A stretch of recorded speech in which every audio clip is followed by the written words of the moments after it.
বল্লাকালী পুজোয় বলির প্রথা অব্যাহত, হাইকোর্টের নতুন নির্দেশনা। বল্লা রক্ষাকালী পুজোতে প্রাণ বলির প্রথা এবছর অব্যাহত থাকলো, তবে কলকাতা হাইকোর্টের সম্প্রতি কিছু নির্দিষ্ট নিয়মাবলী জারি করেছে। আদালতের নির্দেশ অনুযায়ী গণবলি দেওয়া যাবে না, লাইসেন্স প্রাপ্ত ঘরে প্রতিটি পশুকে চিকিৎসার পর এক এক করে বলি দিতে হবে, গর্ভবতী বা শিশুর প্রবেশ সেখানে সম্পূর্ণ নিষিদ্ধ। বল্লা রক্ষাকালী কমিটির পক্ষে আইনজীবী বিনয়ব্রত ভৌমিক বলেন, লাইসেন্স প্রাপ্ত ঘরে প্রতিটি পশুকে চিকিৎসার পর এক এক করে বলি দেওয়া হয়, এটি গণবলির মধ্যে পড়ে না এবং স্বাস্থ্যের অনুমোদিত।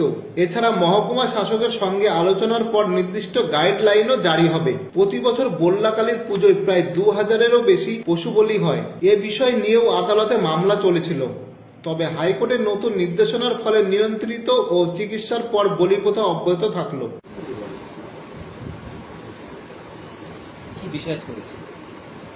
মহামান্য হাইকোর্টের গত সেপ্টেম্বর মাসের 26 তারিখের বর্তমান প্রধানপতি মাননীয় প্রধান বিচারপতি মাননীয় সুজয় পাল এবং শ্রীমতী স্মিতা দাস দে, এই দুজনের জয়েন্ট বেঞ্চ, ডিভিশন বেঞ্চ আদেশ করেন যে গত 21শে নভেম্বর 2024 তারিখের মাননীয় কলকাতা হাইকোর্টের প্রাক্তন বিচারপতি সম্মানীয় শ্রী টি.এস. শিবজ্ঞানম এবং হিরণময় ভট্টাচার্যের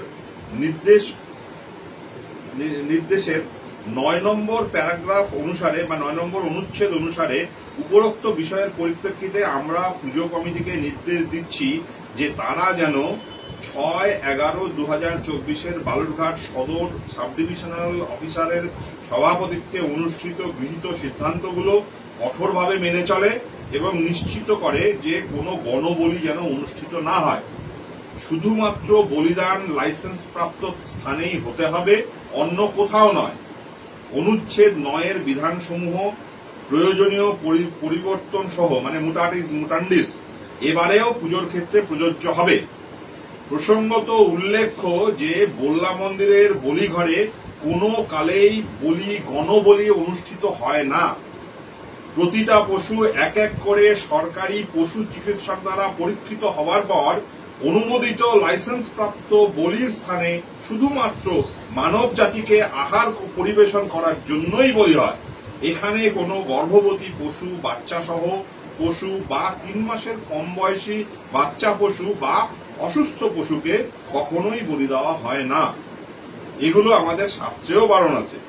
পশুগুলিকে কখনোই একে অপরের দৃশ্যমানে বলি দেওয়া হয় না। এই প্রসঙ্গে মাননীয় সুপ্রিম কোর্টের লক্ষ্মীনারায়ণ বনাম union of India and others এই মামলাটি 2023 সালে হয়। এর মধ্যে সুনির্দিষ্ট নিয়মাবলী গাইডলাইন্স দেয়াই আছে, সেই গাইডলাইন্স মেনেই এখানে বলি হয়। মা বল্লাকালীর মাতার কৃপায় মাননীয় হাইকোর্টের আদেশ অনুসারে অনুমোদিত লাইসেন্স প্রাপ্ত বলি ঘরেই এবারের বল্লাকালী মাতার মন্দিরের বলি সুসম্পন্ন হবে। প্রত্যেক বছর যেটা দেখা যায় যে বলি নিয়ে একটা সমস্যা, সেই সমস্যা এবার থাকছে না, আইনগতভাবে নেই, যদি না প্রশাসন অতি সক্রিয় হয়ে ওঠে। সমস্যাটা কোথায় ছিল তাহলে? সমস্যা হচ্ছে আমরা সব নিয়মাবলী মেনে লাইসেন্স প্রাপ্ত স্থানে এতগুলো রুলিং ফলো করে প্রত্যেকটা স্লটার হাউসের প্রত্যেকটা নিয়মাবলী ফলো করার পরেও প্রশাসন আমাদের মন্দিরের কমিটির এগেনস্টে বারবার করে বিভিন্ন ফলস মামলায় আমাদের অভিযুক্ত করে থাকে এবং সেই রিপোর্টগুলো আমাদের না জানিয়ে কোর্টে সাবমিট করে। এটা কোথায় রায় দিয়েছে? এটা আমি বলছি, আমি রায়ের কপিগুলো দিয়ে দেবো। কবে রায়টা দিয়েছি? হ্যাঁ আমি বলছি,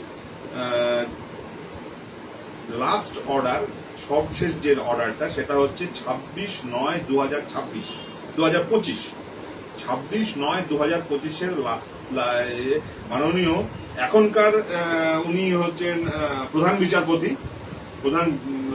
বিচারপতি মাননীয় সুজয় পাল এবং স্মিতা দাস দে, এদের ডিভিশন বেঞ্চ, সুপ্রিম কোর্টের না high court. Doctor Binoybrata Bhowmik, advocate on record for